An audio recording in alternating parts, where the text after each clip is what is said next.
I was doing all of these things and failing and learning. My mom, God bless her, I used to have my mom sending out and fulfilling these orders. I realized sooner or later the years of sitting in a squat will catch up to me and wanting to kind of get ahead of that. Single toe socks. Maybe hold it up for the camera.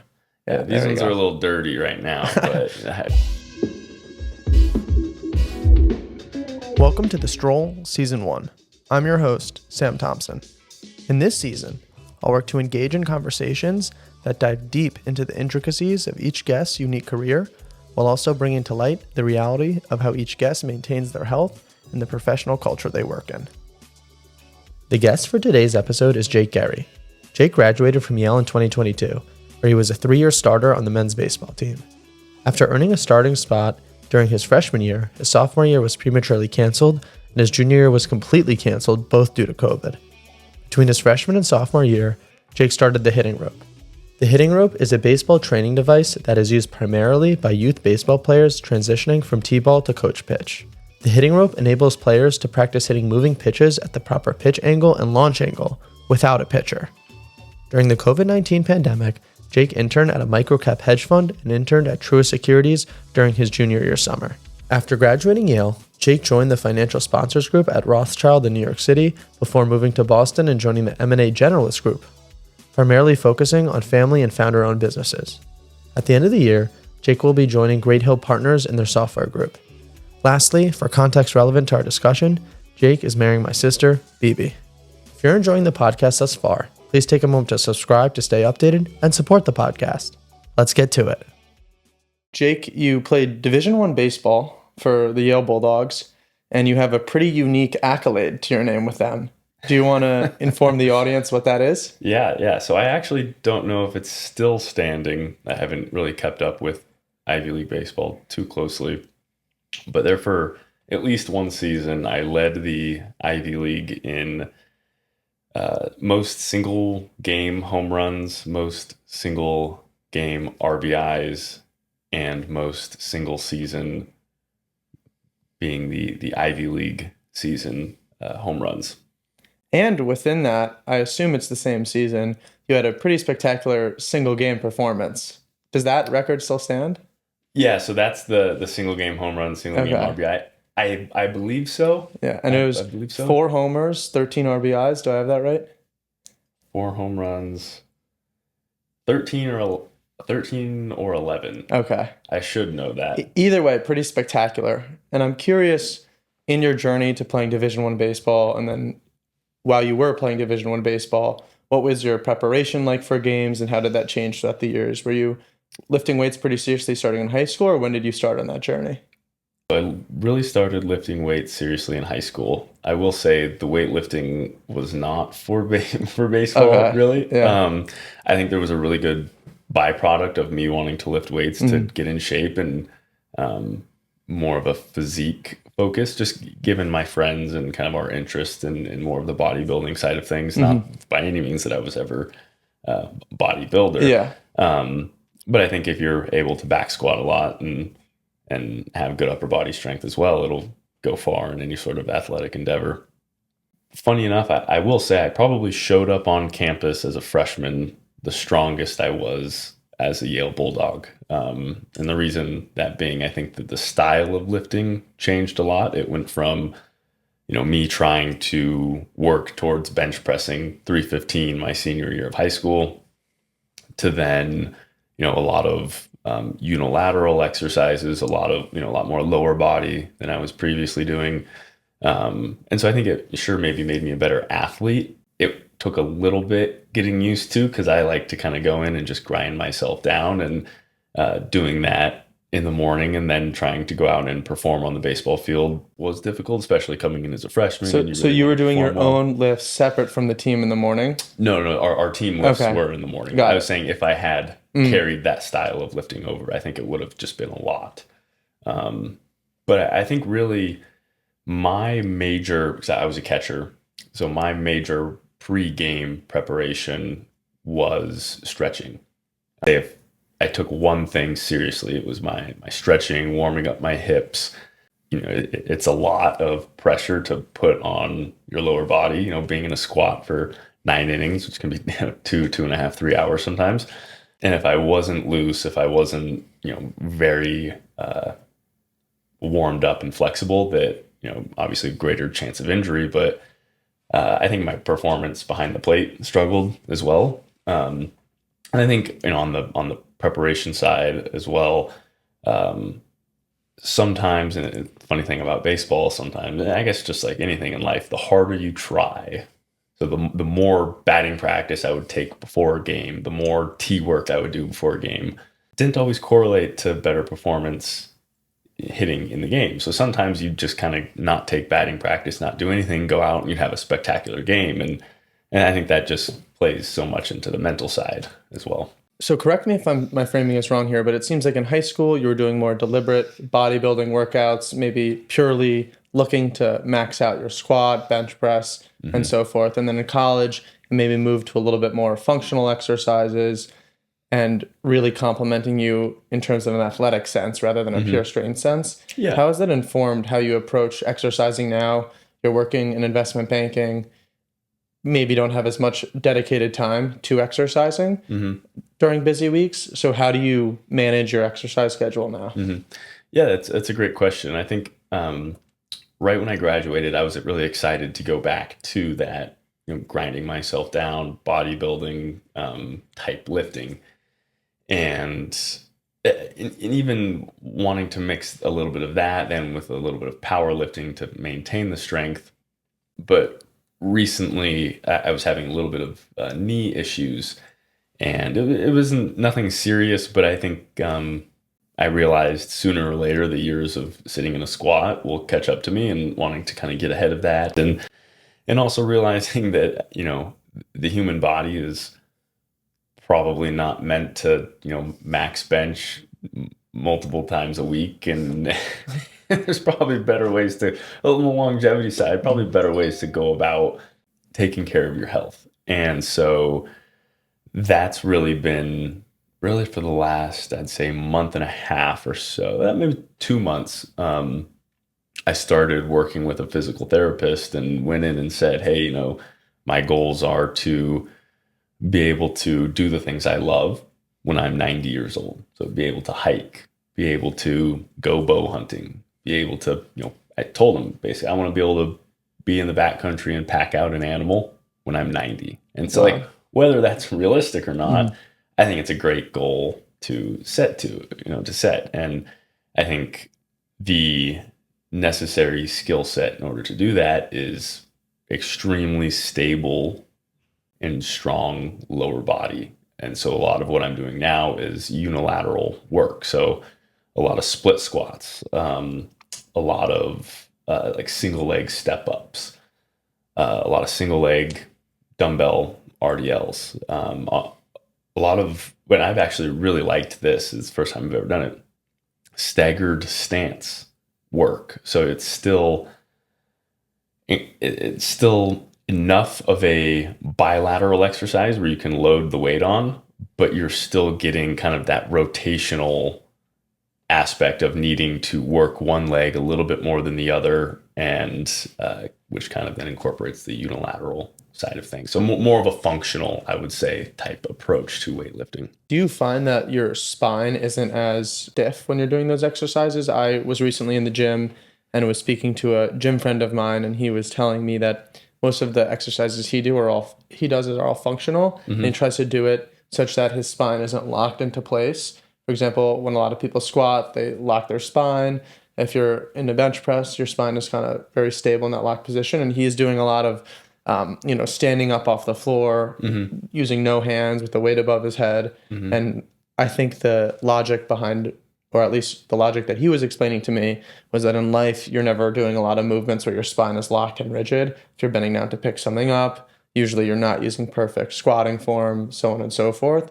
So that's how he tries to build his workouts around more functional, realistic, everyday movements. Do you find that when you're doing these, I think you said bilateral exercises with a staggered stance, that your spine isn't as locked and rigid? Well, that's interesting what your friend is saying. So I understand on the back squat side of things, any sort of loading on the spine is compressing the spine and will lead to kind of like a locking, I guess, um, of your spine and kind of the vertebrae, lower vertebrae. I know for a lot of squatters end up kind of getting locked, and it can lead to some lower back pain. Locked is an interesting way to say it. The way I think about it, and I know you and I kind of talked about this, is I think about driving a rod from the top of my head through my tailbone, and then using like intra-abdominal pressure. So it's almost like if you like take a deep breath in and then flex not only like your core in the front, but think about a cylinder around your spine that is containing pressure. And so what that does is it locks the muscles around your spine to protect your spine. And so that's kind of what I am trying to do. And so I guess I'm getting away from more of the arching. I'm trying not to arch one way or the other. I think he was saying more rotationally, not necessarily arching. So he works rotationally, or he tries not to? He tries to work rotationally. Okay, that makes a lot of sense then. So yeah, I think that on the unilateral side of things, especially with the stagger stance, split squat, I wouldn't say my spine is rotated, but my hips are. And so yeah, kind of, we're rotational beings, I guess, is one thing that my PT guy was saying. And so we should kind of train like that. And I see you flexing your feet right now. Hopefully one of these cameras can capture the socks you're wearing. Yeah. Stability obviously starts with where you're planted on the ground and your feet. Have you noticed any sort of tangible difference in the way you feel when you're doing lower body exercises, especially when you are planting on your feet with these single toe socks? Maybe hold it up for the camera. Yeah, these ones are a little dirty right now, but I probably shouldn't have worn white with my black shoes. But I mean, I think that, so I had a toe injury. I mean, I was probably 11 years old, and I was messing around in this, just to kind of give a little backstory, there was this gymnastics gym that would open up on like Thursday nights or something for middle schoolers to go and mess around on the gymnastics equipment. And I was running across what's that springy board where they do the flips, and my feet had just gone through this growth spurt, so I wasn't used to having these large feet, and I caught my big toe and like rolled over my big toe. My toenail ripped up, broke my toe, and I think the doctor had said I messed up a growth plate in my toe. So I've always been able to kind of click my toe, and have had a really stiff big toe. And so I read about these toe socks and about toe mobility and the importance of having a flexible toe box to be able to absorb. So not only from range of motion side of things, which I will say has kind of helped me with my toe problem, but having a flexible toe box that can absorb impact. So when you're running, the absorption and the shock of landing is absorbed by your toes and the spreading of your toes rather than being absorbed by your knee. So it was a few things that led me to be interested in them. I think they complement my lift shoes very well that do have a very wide toe box. And I think that's probably, I had to guess, for that kind of feeling grounded feel. Really, they're supposed to simulate lifting barefoot. Is really what it is, rather than having your toes kind of pinched into a pointed toe shoe that's squishing your toes together. And so I think that they go well with the lifting shoes and really allow me to kind of spread out and feel the ground. Then I have run in them, so I've kind of stopped running. Just I talked to Mike, and Mike said that running is probably the worst thing you can do for your knee. And I noticed that my form, you had to run on the ball of your foot and absorb the impact with your calf and your toes to avoid the knee. Because think about in your thick sole shoes, if you run, you can run heel toe because you have so much padding in your heel that you can just absorb all of that. If you run heel toe and like barefoot, oh my God, it kills your knee. So my running form had to improve so much, and I had only run like 2.5 miles or something, and my calves we're done. Like we're done. And so I do think, like, if you want to grow your calves, get barefoot shoes. That's you take one thing away from this podcast. Certainly, I hope there's a few more takeaways, But that will be hopefully the first of many. Big caps. And you mentioned that you've kind of applied a new lens to your exercise with the goal of instead of maybe building strength or building muscle mass, as approach to longevity and giving yourself the opportunity to do functional activities that you love doing when you're older. What other things or mechanisms do you implement in your life to achieve this goal? I see you're wearing the Whoop. I have the Ultra Human ring on. You obviously have a trackable. Are you doing any other things on a consistent basis to try to either have tangible measurements, biomarkers, or milestones in achieving your goal of being able to, I think you said, what is it, gut deer in the field when you're 90? Yeah. So a lot of times there's something called, you have to pack these animals out for the most part, and they can get to be pretty heavy. And so it's essentially like rucking. It's essentially being able to ruck in the woods. Packing it out is after you've killed it, gutted it, carrying it back to either your trailer or your home to then start to process it and eat it. Yes. Got it. And so other than the wearables, are you doing anything? I think you maybe mentioned you're doing biannual blood testing through a service. Yes. So the name of it is escaping me. It's not, it could be Protocol. Could be the name of it. I can't remember the name of it, but yes, it's biannual blood testing. And I really did enjoy the service. And I think that the numbers that you get back, it's phenomenal to help you catch things. I think that I'll be curious to see how my numbers have changed. In my next test, it'll have been 6 months. I think I did it in October or so it should be coming up here pretty soon. One thing in talking with BB, who is a medical student right now, is she was skeptical of how quickly these biomarkers can really change. And I think that obviously there are lifestyle changes that one can make to change a lot of these biomarkers. But I think that if there's anything really concerning, pharmaceuticals obviously would probably be the way to go for somebody.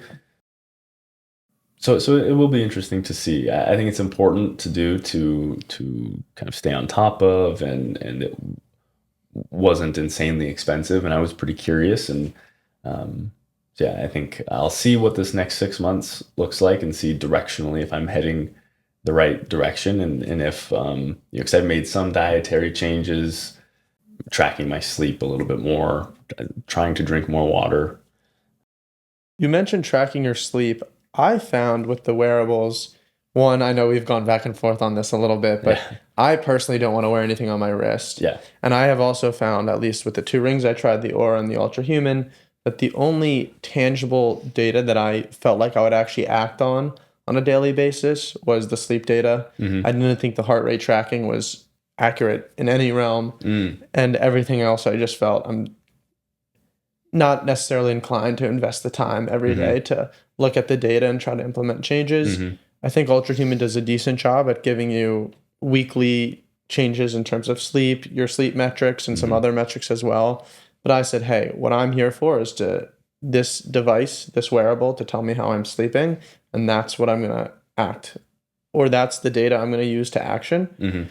Have you found that any of the other data that Whoop is collecting has been actionable and has led to lifestyle changes for you?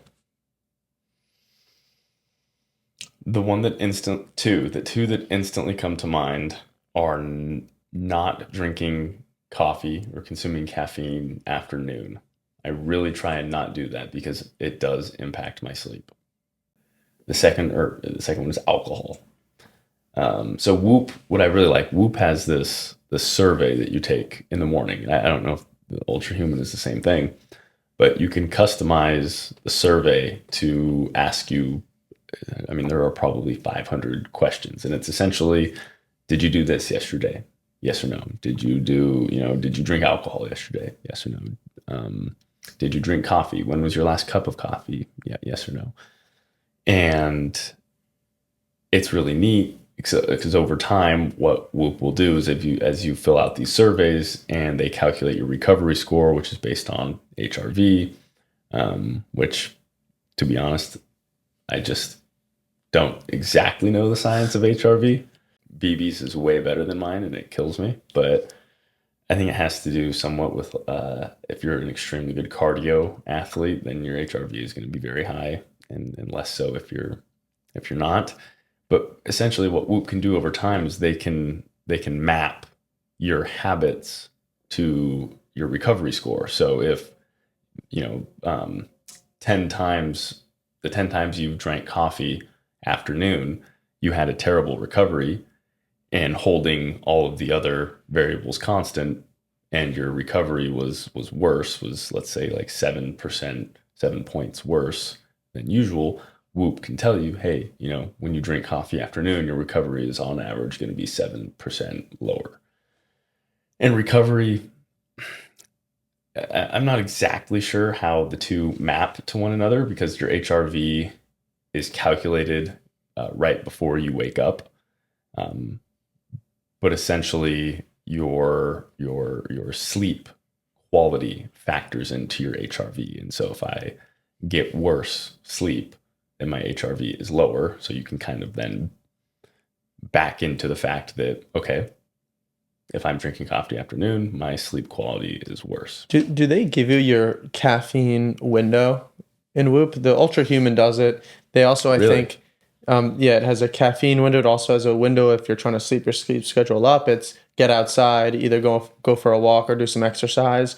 And this, I think it's something like the first 90 minutes of the day. Mm-hmm. And I think they call it their circadian shift window, but I'm sure that's not what it is. So that's if you're trying to wake up earlier. Exactly, yeah. If you want to start to wake up earlier, this is an action you can do in this window. Mm-hmm. Then they give you your window of time where you should have your last caffeine of the day. Mm-hmm. Although is it personalized?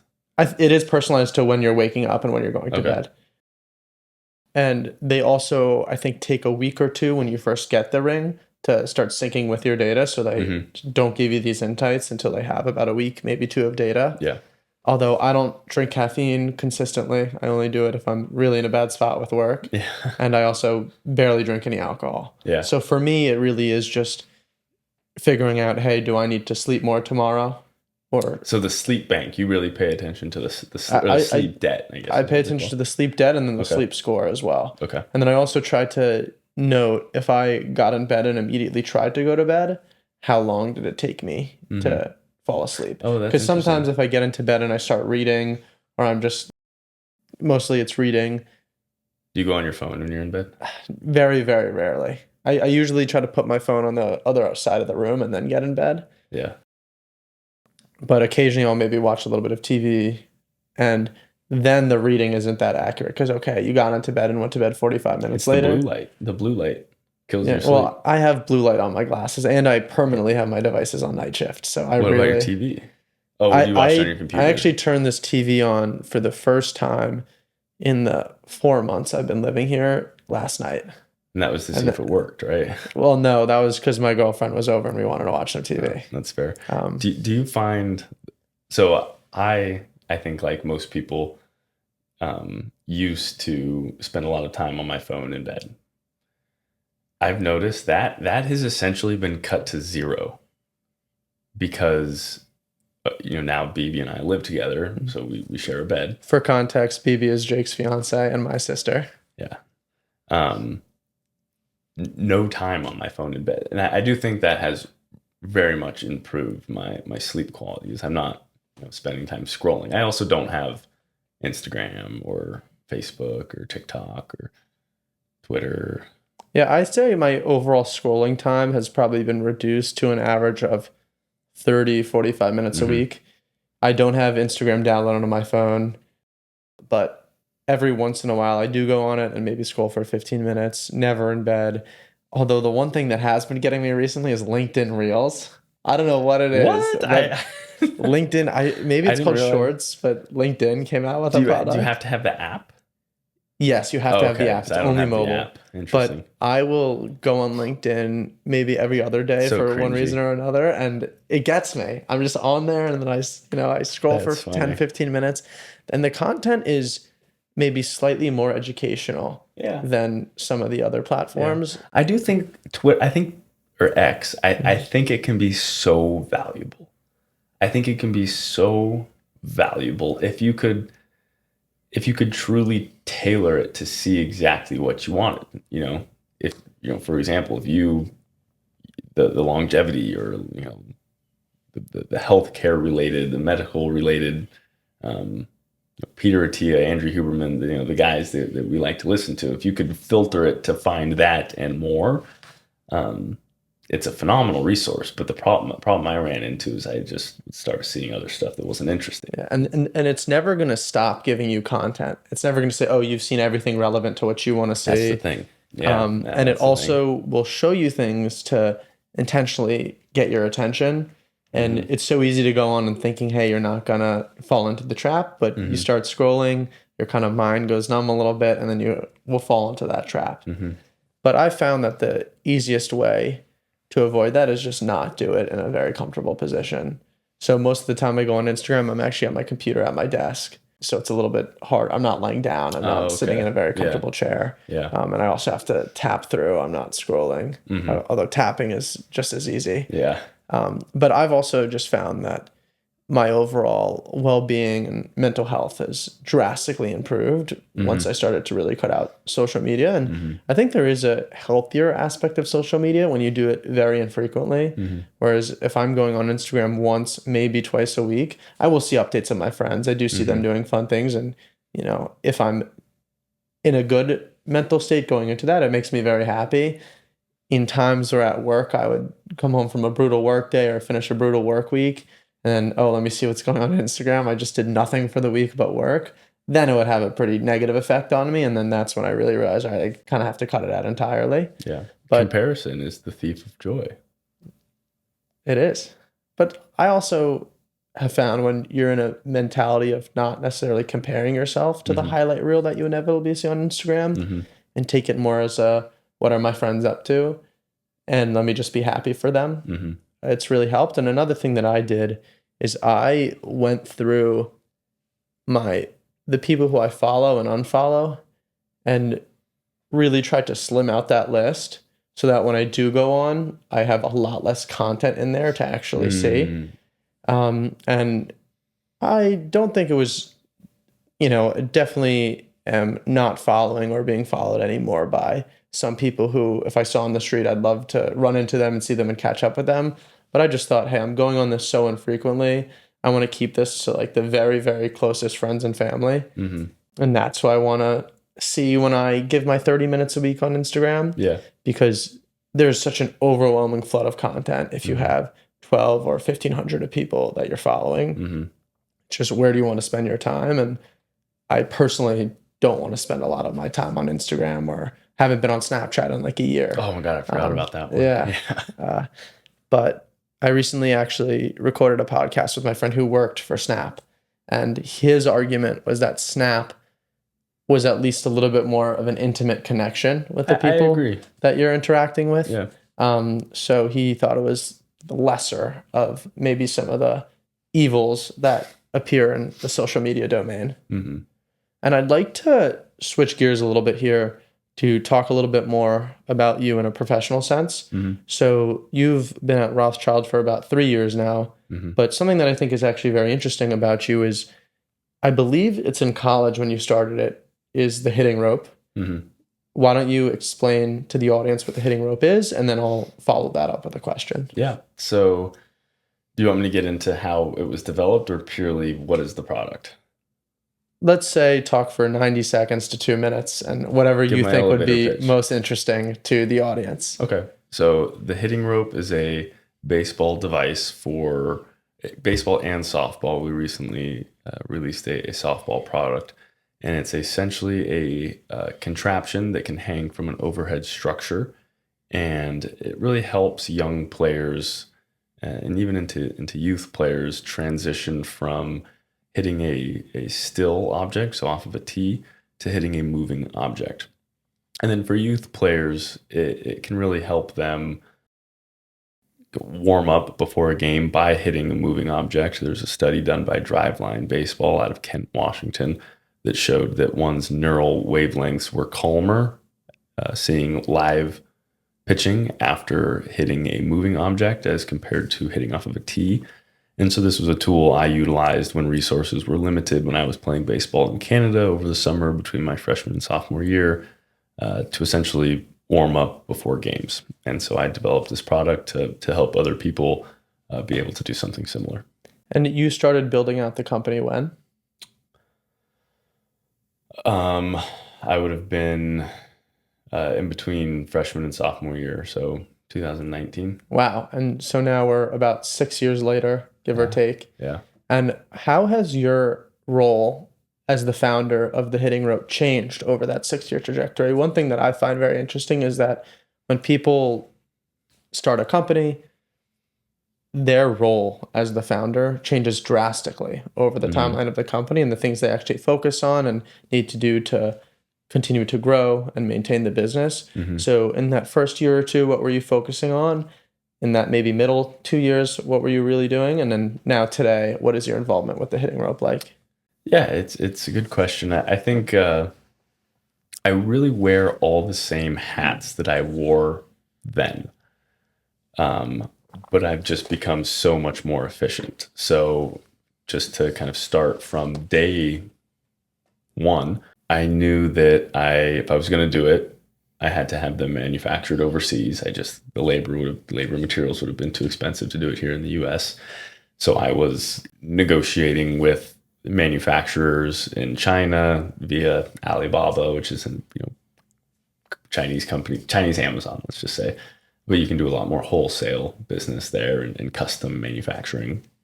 So I was negotiating with manufacturers, getting samples sent to my dorm room in New Haven, testing them out in the Yale facilities. I was figuring out how to work with a freight forwarder, which is essentially someone to act as the middle person between myself and the manufacturer. I was figuring out how to list on Amazon, how to build a Shopify website, how to do Facebook ads, how to set up the legal entity so that if some kid was injured while using my product, they couldn't come after me. They had to go after the company. I actually tried to get a patent on the product. This still frustrates me to think about. I paid a legal company, it's like $5,000 to help me get a patent for this product. And I paid them this money, and I wait about 2 months, and they come back to me and say, hey, sorry, this isn't patentable. See you later. So I was pretty frustrated. So it's not patented, knock on wood. That's not what you got to get over here. Okay, I was doing all of these things and failing and learning. The first shipment I ordered on Amazon got sent to Los Angeles and got dropped off at a warehouse in LA. And I had to pay an extra $2,000 in shipping to get it sent to Washington to my house so that we could fulfill them. My mom, God bless her, I used to have my mom sending out and fulfilling these orders. And then I said, oh, well, I don't buy anything that's not Amazon Prime. Why should I expect my customers to buy anything that's not Amazon Prime? And so I was able to send them to an FBA warehouse, get the Prime sticker. I pay a little bit more money, but it's really, really improved sales. And so I still think about the same things. But now when I need a new order, I actually recently switched manufacturers. So that was a little bit of a headache to get some samples and figure it out. But now when I need 1,000 units, I just send a message and say, hey, I need 1,000 units. Send them to the same place you sent them last time. They say, okay, I pay them, they send me the units. I essentially take ownership of the units, send them to Amazon, and it's as simple as that. I don't do Facebook ads anymore because Amazon ads are pay per click. So I know that someone's viewing the product every time I spend $1. And yeah, it really just truly runs itself at this point. When you were first started building this company, and it seems like doing a little bit more of the intense activities to get things started. That was obviously in your sophomore, junior, and senior year of college. Mm-hmm. And then out of college, you started working for Rothschild Mm-hmm. in their investment banking division. How did the stress, perhaps, of being a founder impact you on your job, and how were you able to balance those things? Because obviously a career in investment banking is extremely intense, and especially from an hours perspective, and then also maybe dealing with any fires that would come up with the hitting rope. How are you able to balance those two things? And do you have any advice for someone who wants to go into a higher paced, more intense career, but then also balance perhaps some entrepreneurial endeavors?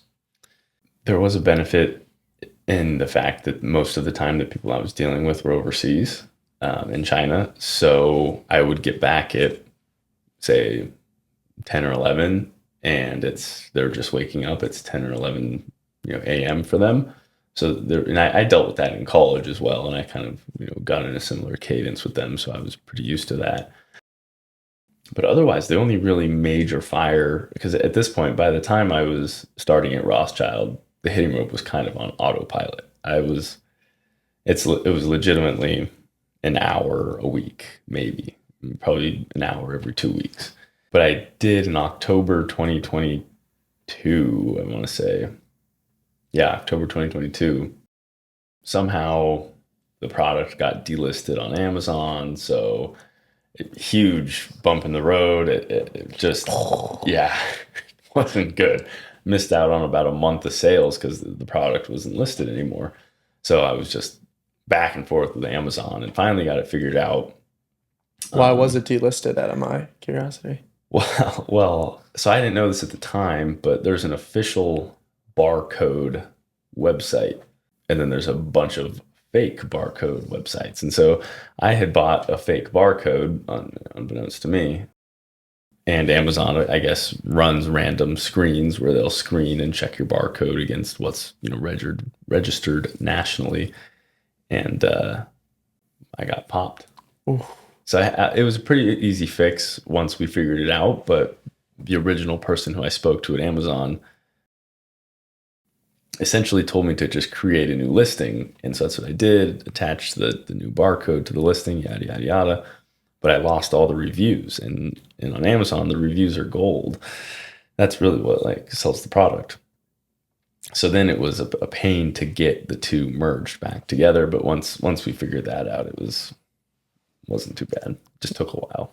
Do you think that you would have been able to start the hitting rope if you graduated college, you show up at Rothschild, and then, a month in, you have this idea to start the hitting rope? Do you think it would have been feasible? Do you think it would have been something you pursued? I don't think so. Because the cash generation very early on was very small. But when you're in college and you don't have an income, an extra $200 a month or whatever is awesome. That's super cool. When you have a real job, an extra $200 a month is, for the amount of effort that it would have taken, isn't necessarily worth it. And I've struggled with that actually, because I've had a few other ideas of things that I could do, but it's is this a hill I want to die on? You kind of got to ask yourself that. Is this something like the hitting rope where, I might be able to get some extra cash in my pocket, but it's going to take 5-6 years for it to really take off? And is it something that, you want to bet the farm on? Like, the hitting rope probably isn't what I would bet the farm on now, and I just don't. I do have the time to do something else, but once you've done it once and you realize how big, it takes a long time to finally get it to be in a spot where it's kind of on autopilot. Clear that this isn't necessarily something you would have pursued maybe again if you knew what it would have taken today. But you bring up that interesting point of it's a lot lower risk when you're in college as well, because maybe you have more spare time, and an extra $200 with no income feels a lot better than an extra $200 if you're working in investment banking. Yeah. And one other thing I'd like to discuss a little bit here, which maybe plays into culture, seems like that you really actually benefited from being in New York in your first year and being in more of a team environment surrounded by 20, 30 other analysts. Do you think that your ability to succeed as an analyst and now associate in Boston would have been hindered if you started out in Boston from the get-go? So I think it's a bit different what I'm doing now versus what I started doing at Rothschild. So I originally started in the financial sponsors group, which is essentially a coverage group, but instead of covering an industry like industrials or consumer, we covered private equity firms. And it's very much a relationship salesy type role. We are selling Rothschild's ability to do M&A transactions. Basically, we're selling this to private equity firms. But we ourselves, as the group, we're doing very little of the actual execution work, which is now what I do today. And how I made that switch, so I wanted to get up to Boston really since day one, because BB was up in Boston doing medical school. We were doing the long distance thing. I didn't really want to have to do that for any longer than I had to. And so my plan was, and what I did do was move up to Boston to be in the financial sponsors group. Half the group was based in Boston, so I was just joining that part of the group. About a month after I moved to Boston, the market kind of went sideways and they folded, they being Rothschild, folded the US financial sponsors group. I was lucky enough that the MD I was moving to Boston to work for used to be an execution banker and was more than happy to move into that kind of role and invited me to come along with him and start doing more execution work.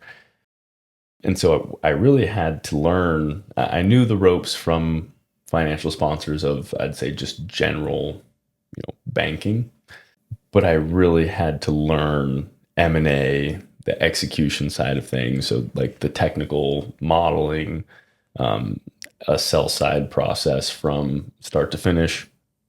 Had to learn that on the fly, basically by myself in the Boston office. And I say by myself, I was on a team with people in New York, but I was the only junior banker in Boston at the time of this deal that I worked on really for the last 18 months or so. Did you ever get lonely in that 18-month period? Oh, yeah, very lonely. Yeah, there were times I was the only person in the office, and I would try and get on a call with people. That's actually kind of what we do sometimes. The late nights, usually we would just all call each other and sit on a Teams call, and even if nobody's talking, we're doing work. It's just so that you can kind of mimic, having somebody there, which is nice. Having people there is such a benefit on the really difficult nights. Yeah. I remember one of the most sad nights for me was we in the Stanford office at McKinsey. Mm-hmm. I mainly worked from the New York office, but I was aligned to the Stanford, Connecticut office. Now we're actually in Darien, Connecticut. But I came for Super Friday, which is a Friday that everyone's supposed to come into the office. Everybody's supposed to see each other. Is it every Friday, or is it's once a month? So once a month we have Super Friday. I came in. It was the first week on a new project. It was a super, super intense project, but normally Friday's a little bit more chill. So I said, hey, I'll go in for Super Friday. It'll be nice to be in the office to see people. I end up working in, a little booth by myself. Barely got to see anybody because it was so intense. And we finished at like 12:30 that night. Mm-hmm. And I remember thinking, wow, it's now Saturday at 12:30 a.m. I came into Connecticut, saw nobody basically, and then walking through a bigger office, because the Stanford office was a lot bigger than the one they have in Darien now, completely empty. Saturday morning at 12:30 a.m. Yeah. The loneliness aspect of it, of when you kind of feel like, wow, it's just me here. Sometimes it's a little bit rewarding. It's like, wow, I really put in a hard day's work here and I'm shutting the place down. But after you get through that a few times, it just becomes like, I'm just here alone and I'm the only one here this late. Yeah. No, I know exactly what you're talking about. In New York, you knew when the cleaners came that you'd been there a while. Yeah. What time did your cleaners come? I was there when the cleaners came most nights, because I feel like they would come at maybe 9:30, 10. It was around midnight. Okay. Wow. Yeah. Okay. Yeah, So they you're came pretty late. Yeah. Well, I think because it was standard for people to work until 9:30, 10. So they waited. So I think the question was about development, New York versus Boston preference, I guess, New York versus Boston. I think that I'm glad I started in New York because now I know what it's like. I think that had I gone straight to Boston, maybe there would have been something in the back of my mind that was asking, oh, maybe you really would have liked working in New York. Maybe you really would have liked that hustle and bustle. And I think that when projects get intense, it is nice to come to experience that, but as a everyday lifestyle thing, I don't think personally for my health goals and the healthy lifestyle and balanced, let's say balanced lifestyle that I want to live, I don't think New York is a great place to do that in investment banking. But I think that you can achieve, and it's a little bit easier to achieve balance in a city where the norm isn't 9 to midnight. That's interesting because in consulting, on the other hand, at least for McKinsey, we have something that I don't know if we still reference it to as this, and I think they've tried to actually align you more to projects in your city. But when I at least was recruiting, a big thing was the global staffing model, which means you can be staffed anywhere across the globe as long as your expertise and specialty is well aligned with that project. So if there's somebody in California who is an expert in, I don't know, hat manufacturing and lids. This is all made up, by the way. This is not, and lids, their headquarters is in Miami, and they want to take a look at their supply chain. That person who knows hat manufacturing very well in California, there's no friction in terms of staffing them down in Florida. Now, today, I think and you as a consultant can say, hey, I prefer to be in my home city and try to make that happen. It doesn't always happen. But you can be somebody based in, I don't know, Seattle, for example, and only be working in New York. So you might move to a city like that, maybe for better balance. But at a firm like McKinsey, when you can be staffed anywhere in the country, you don't always, I think, you aren't always able to reap the benefits of living in maybe a slower paced city if you're always going to be staffed in a city like New York. That's interesting. I think that work trickles for the most part top down. So the managing directors are out there winning business. They have the relationships with these private equity firms and these corporations that are ultimately hiring us to help them do some sort of M&A transaction. And I think usually the way it works out, at least for me, the way it worked out, there were fewer of those managing director level people in this Boston office. So there were fewer people out there looking for business, looking to win business. So inherently fewer deals were coming in that I would need to work on. Whereas in New York, in the consumer group, for example, there's probably 7 managing directors. So there's 7 people out there trying to constantly win business and bring in deals. And so if you're an analyst, there are 7 people who could slam you with work at any given moment. And if I am listening to this and I'm somebody who is from the West Coast, wants to work in finance on the East Coast, now I'm listening to this, I'm saying, why would I ever choose a city like New York over Boston if there isn't something necessarily drawing to me New York, like family or friends or the culture? But I think it's worth noting here that typically working in Boston or another city, there's a slight pay decrease from what you would be making in New York. Is that true or is that false? So there's not at Rothschild. I don't know how other firms run the show, but yeah, I really can't speak to other firms. I know there's not at Rothschild. I think, like in private equity, for example, I think there may be, but if I were to guess, the variable for private equity is more based on like fund size, and inherently in New York, you have larger private equity funds than you have in Boston. Just they've probably been around for longer. Yeah, I know for McKinsey, at least, since, as I mentioned before, you could be in Seattle and be working only in New York, no matter where you are in the US, the same pay. Yeah. Which I actually think McKinsey does an incredible job in terms of their pay. I know we were talking about this, but I think their review process is as close to perfect as you could make a review process.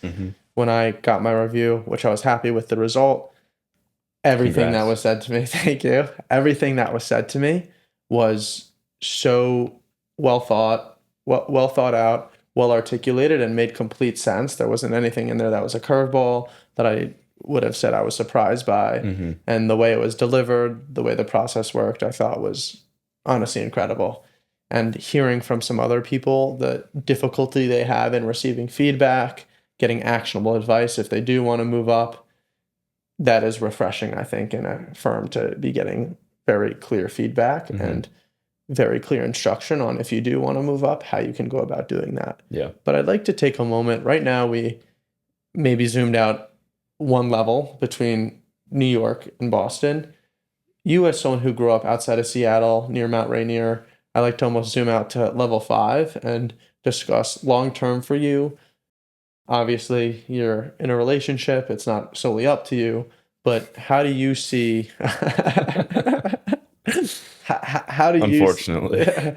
how do you see potentially in the long term and the activities that you'd like to be doing moving all the way out onto the West Coast? And if, you could pick a city today to work in, would you want to be out on the West Coast? Ooh. Am I doing, what's my job? Am I, the financial services? You would have to, investing? you could find a job on the West Coast, but you can't magically transport your job here. So if there's a similar firm to where you work now out in an area on the West Coast, you can live there, but you can't plop Mhm. Rothschild in the middle of Mount Rainier. And Yeah.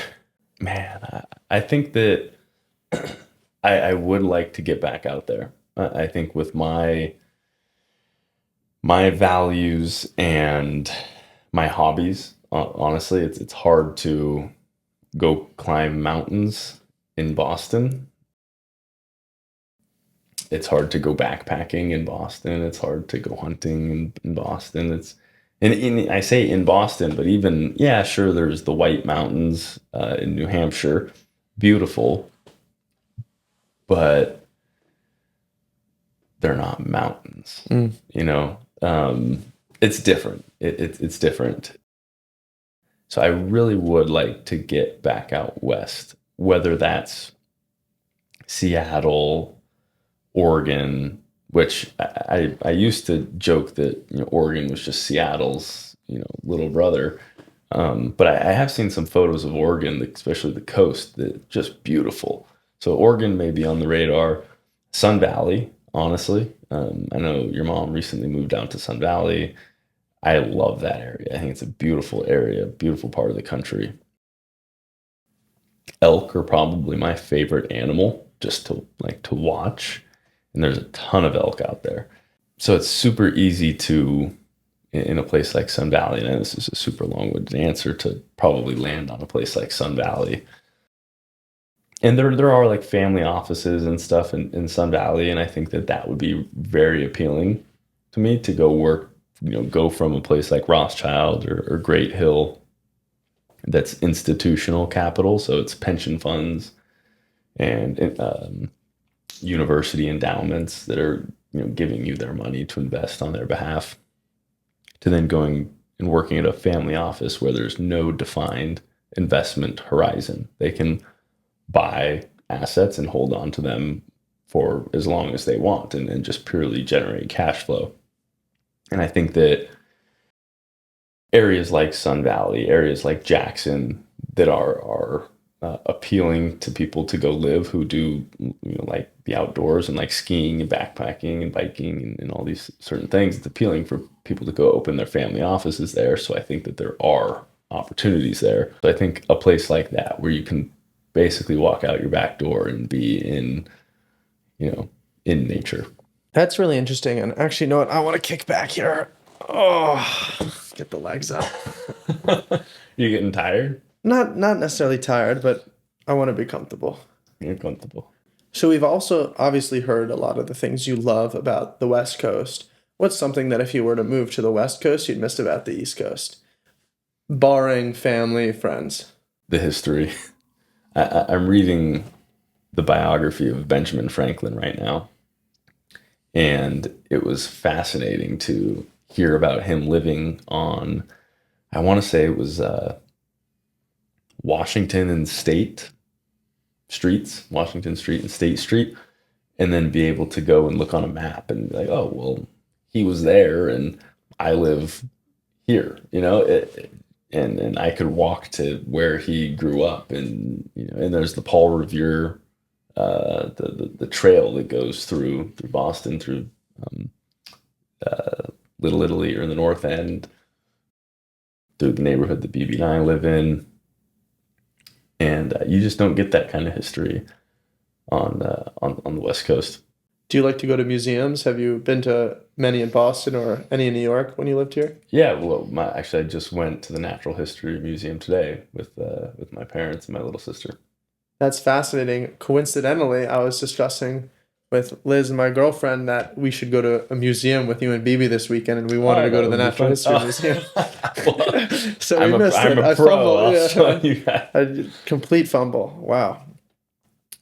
Oh, BB and I went to the Isabella Stewart Garden Museum. Loved it. It was really cool. I think we were sparked because we watched. There was an art heist there. I don't know. I want to say like the 80s or 90s, and we watched a little documentary series on it, and then it's in Boston, so we went, and it's a really cool museum because it was basically this wealthy family's house, and I say house, it is an estate, and very luscious. They have a courtyard, and there's just tons of plants and greenery in the courtyard, and you kind of like walk your way around this building, gaining elevation as you go and look at all this art and stuff, and it was pretty cool. Obviously, you're a very big fan of the outdoors, so do you find more manicured, curated landscapes to be as beautiful as maybe the pure outdoors in nature? I know you were in Alaska in the past year. Mm-hmm. Do you find something such as a manicured garden beautiful, or do you think that it doesn't compare to the natural beauty of wilderness? That's interesting. I think I appreciate the effort that goes into manicuring something like that. I have a little herb garden of my own, and it's hard, honestly. It's like hard to grow things, especially indoors, and it's cold, and I messed up with watering once, and so I kind of had to restart. So I appreciate it, but I think that it's hard to beat like naturally raw, beauty in nature. Maybe a quick fire question. What's the most naturally beautiful landscape you've come across in your life? I think Mount Rainier. Yeah, Mount Rainier is just spectacular. And in what season? You can get closer in the summer. There's a hike, BB and I have been on it. I've done it a couple times. And you're not technically in Mount Rainier National Park, but it's about as close you can get without being in the park. Because when you're in the park, you're basically on Mount Rainier, and so you don't get as good of a view. And so this hike takes you to what's essentially the tallest peak outside of the park. So you're like up high looking right at it. Oh, I was actually up there with my dad once, and it was a little smoky because there were some fires, and the sun was setting behind us so that it was shining through onto the mountain and lighting the mountain up like red, like fire red. But then it was also drizzling at the same time, so there was also a rainbow. And I was just like, what is going on? It was, I took a video, I can show you later, but it was fascinating. Yeah, I have that mental image in my head. If it's Just 1/10 the mental image I have, Yeah. I mean, that must have been incredible. And we've touched upon this a little bit early, and it's definitely changing the subject, but you mentioned that, or at least you've told me that, you'll be transitioning to private equity soon. Mm-hmm. What about the private equity industry drew you in?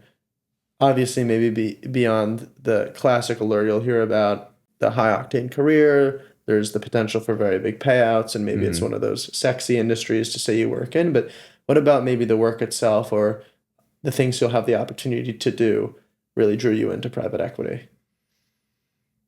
Two things. Long-term relationships. In banking, sure, they'll tell you, and it is true to an extent, that you want to have a long-term relationship with your client, because you may have a successful M&A transaction with them. A private equity firm buys them. That private equity firm is going to want to sell them in 5, 6, 7 years. So you want to maintain that relationship because you would ideally like to get hired on the sell side again to sell it to somebody else. But it's not the same long-term relationship as getting introduced to a founder when his company is at 5 million of EBITDA and maintaining that relationship through 7 million, 10 million, 15 million. And then you've known the person for 5, 6 years and they're at 25 million of EBITDA. It's within your range of being interesting to you now as a private equity firm. And you make an investment and you're with that firm, that company now, not only with them, emotionally invested in the business, but you're financially, you have skin in the game with this person for 5 to 7 years. So all said and done, when you make your exit, you'll have built the relationship with this company, with this founder, with the other employees of the business that could be over a decade long. And you've seen the business grow, but then also you're not taking the same amount of risk as the entrepreneur, but you're risking some capital there with them. And so I think taking that risk, that long-term relationship, is really appealing.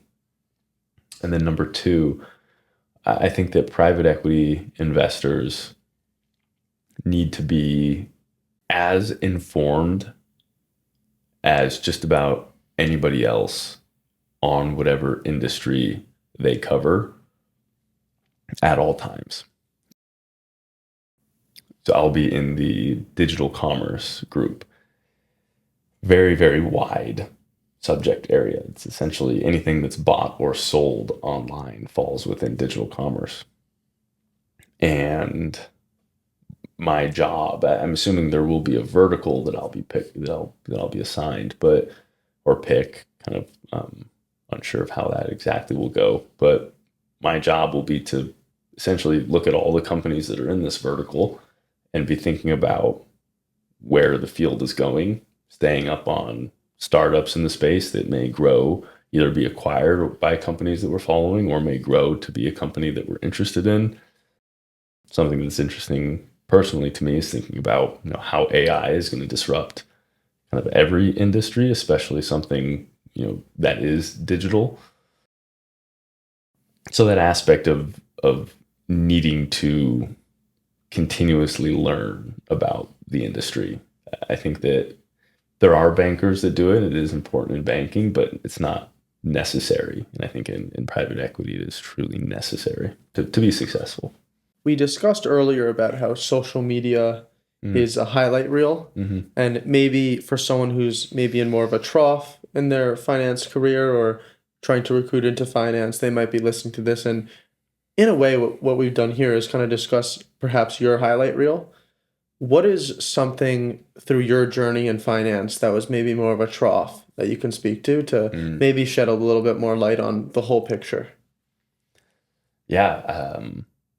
I interviewed at probably a dozen places. And was this for private equity? For private equity, yeah, for private equity. And did not do well at all. Did not do well at all. And it was a learning experience. I remember my very first like kind of official technical interview. Boy, just shit the bed. Just totally did, because I had no idea what to expect. I was kind of built my little model. I was planning on just kind of walking them through high level. And the way that it works is you get sent a model. You sent a SIM, a confidential investment memorandum, which has some information about the company, and you're told, and then you're given some additional assumptions about growth of the company, the what the current debt markets look like so that you can build an LBO and look at hypothetical returns if you were to buy this company.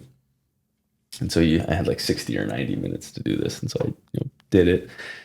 And I was expecting, like I said, to just kind of high level discuss the model. And I get in there and two people join the call and instantly they ask a question that I didn't even consider. And I was just like, oh, well, here we go. And so I tried talking through it and they're like teaching me how to do it at the same time. And I kind of knew immediately. I was like, well, I'm not getting this job, so I might as well just try and learn something. But the next one was easier, and the next one after that was easier, and the one after that, I actually got an offer, but decided not to take it. And the one after that, I didn't get an offer. And you kind of get better and better and better. And luckily for me, I interviewed at places that I was less interested in early on, and then saved some of the places. And I think that's a really good strategy. Interview with the places that you don't really care about, but that would be nice to get, and save the places that you really want to work at until your nails and you're ready to go. That is great advice. I had maybe a more unique recruiting situation in undergrad, which I think is probably more common in an undergraduate sense because the technicals aren't that hard, and especially consulting, it's I'd say more core fundamental skills rather than technical knowledge. You really need to know how to communicate well, articulate an argument, consider the full picture of something without knowing too much about it to get a consulting offer. And the first company I actually interviewed at was Gap. In a similar sense, it wasn't something... The clothing company. Oh. It wasn't something that I particularly wanted or was on my radar, but I had my interview with McKinsey coming up, and I said, you know what, I would love to get some reps. And then I saw this job posting. I thought, hey, this is actually a pretty interesting role. It seems a little bit more unique. I think was consulting adjacent within Gap, and you'd be working with some of the other brands within the parent company as well. And so that interview actually went well. I was selected for their second round interview, and then I had my super day with McKinsey, which right off the bat, I had a super day is how they did it back then. So it was 4 interviews, 8 a.m. to 12 p.m., 4 back-to-back 1-hour interviews. Got the offer from McKinsey and took it. Same day? I got the offer same day, driving back to school. And that was a great moment in the car. That's crazy. And then I accepted it, I think, 2 or 3 days later after sleeping on it. But recruiting is definitely a very difficult process. And I think it almost trickles down from the maybe more macroeconomic context and how firms approach their recruiting strategies. And sometimes you're almost a little bit of a victim of the time, because at least when I recruited, McKinsey was at a boom and they hired a ton. So compare that to when they kind of needed to cut headcount or recruit a little bit less heavily, and it was much harder to get interviews, let alone an offer. So recruiting can definitely be a low point, and thank you for sharing that. Oh, yeah. And to wrap up, one last thing that I think is a nice question, especially you're at this point in your life where you recently got engaged, you're now shortly going to be transitioning to a new job. What is one thing that you're super optimistic about in the future? And that can be about your life, about the world more generally, in any sort of sense you want to take that question. Oh, what am I optimistic about? Oh, that's a really good question. It's I don't know if this is I think it's an answer. It's really nice to see my family and an extended family growing up and finding themselves and finding their careers and pursuing what they love. So BB, I see it every day with her. My little sister, I'm here because I'm helping move her into college. And yeah, I think I'm really optimistic about the family and everybody. It's really nice to see everybody truly just like grow as humans. I definitely feel a similar sense of pride, and I think where our family is today. And we don't need to get into every nitty-gritty detail, but that peak and sense of optimism certainly wouldn't have been duly felt maybe 4 or 5 years ago with everything that the family was going through. So it's definitely nice to, I think, not only be at a peak currently, maybe with the family dynamic and the momentum we have as a family, but also to take a moment right now and acknowledge that. So thank you, I think, for bringing me into this moment of appreciation. Thank you for listening to this episode of The Stroll. If you like this episode and would like to be in the loop for future episodes while also supporting the podcast, please subscribe here and follow the podcast on social media for updates. The podcast is active across all major social media platforms, including YouTube, and our handles are either the Stroll_podcast or the Stroll_pod. I'd like to give another big thank you to Jake for coming on the podcast, for talking about his diverse life experiences thus far. Thank you again for listening. Much love, one love.